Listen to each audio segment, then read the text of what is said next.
आज हम लोग पढ़ रहे हैं conservation of matter in different geosphere. तो कंजर्वेशन ऑफ मैटर, जियोस्फीयर आ गया। तो जियोस्फीयर में जब टर्मिनोलॉजी को देखो, जब इन्वायरमेंट ऐड करेंगे तब क्या होगा, और जब जियोस्फीयर ऐड कर दिए तो उसमें क्या होगा। तो जियोस्फीयर ऐड कर दिए तो एटमॉस्फेयर, लिथोस्फीयर, हाइड्रोस्फीयर और बायोस्फीयर, ये बायोस्फीयर ऐड हो जाएगा जियोस्फीयर में। ठीक है, अब एटमॉस्फेयर को कंजर्व करना है तो हमारे पास दो तरीका है, एक नेचुरल और एक टेक्नोलॉजिकल बेस। तो नेचुरल में क्या हमारे पास सैपलिंग ड्राइव, जितना हो सके प्लांट्स लगाइए, ठीक। और जब हम टेक्नोलॉजिकल बेस करते हैं तो हमारे पास आता है adsorption, absorption, condensation, chemical reaction, incineration, PM settling. PM settling मतलब प्रधानमंत्री बैठना नहीं, पीएम सेटलिंग मतलब पार्टिकुलेट मैटर पीएम 2.5 से 10। फिर फ्यूल चेंज, जो हमारा ईंधन है उसको हम बदल दें, जैसे बीटीएक्स का इस्तेमाल करें। पहले हम लोग लेडेड गाड़ियों में लेडेड पड़ता था पेट्रोल, फिर अनलेडेड आ गया, फिर आ गया आपका इथेनॉल ब्लेंडेड। ठीक है, तो फ्यूल चेंज, पहले आता था हाई सल्फर डीजल, अब आता है एलएसडी, लो सल्फर डीजल। ठीक, तो इसमें एक प्रक्रिया है इंसनरेशन। इंसनरेशन एयर पोल्यूशन में भी पढ़ाते हैं। इंसनरेशन मतलब होता है हाई टेम्परेचर बर्निंग। किसी भी टॉक्सिक सब्सटेंस या कंपाउंड को हम हाई टेम्परेचर पे बर्न करते हैं।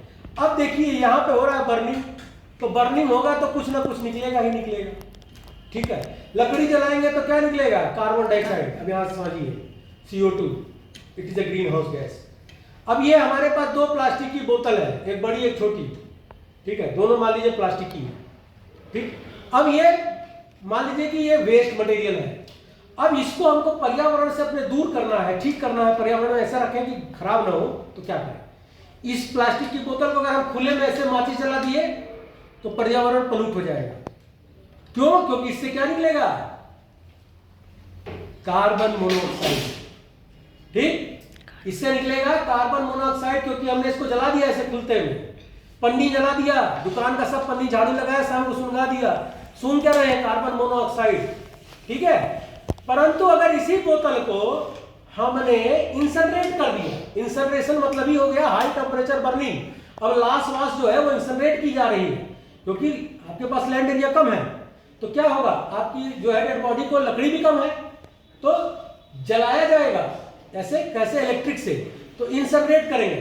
तो अगर हम किसी भी हजार्ड सब्सटेंस को इंसनरेट कर रहे हैं तो उससे क्या निकलेगा, हाई टेम्परेचर, मतलब इतना टेम्परेचर दिए कि सीधे वो गैस में कन्वर्ट हो गई।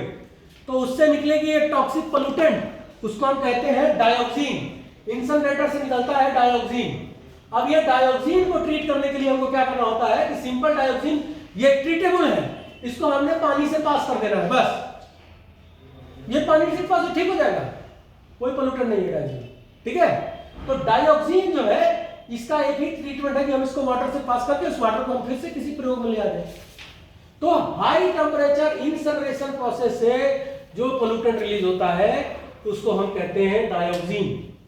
कोई भी इंसनरेटर में हम कुछ भी चला दें, उससे जो भी गैस निकलेगी उसको कहेंगे हम डाइऑक्सिन। ठीक है, क्लियर, दिमाग में बैठ गया, भूलेगा नहीं। Thank you very much.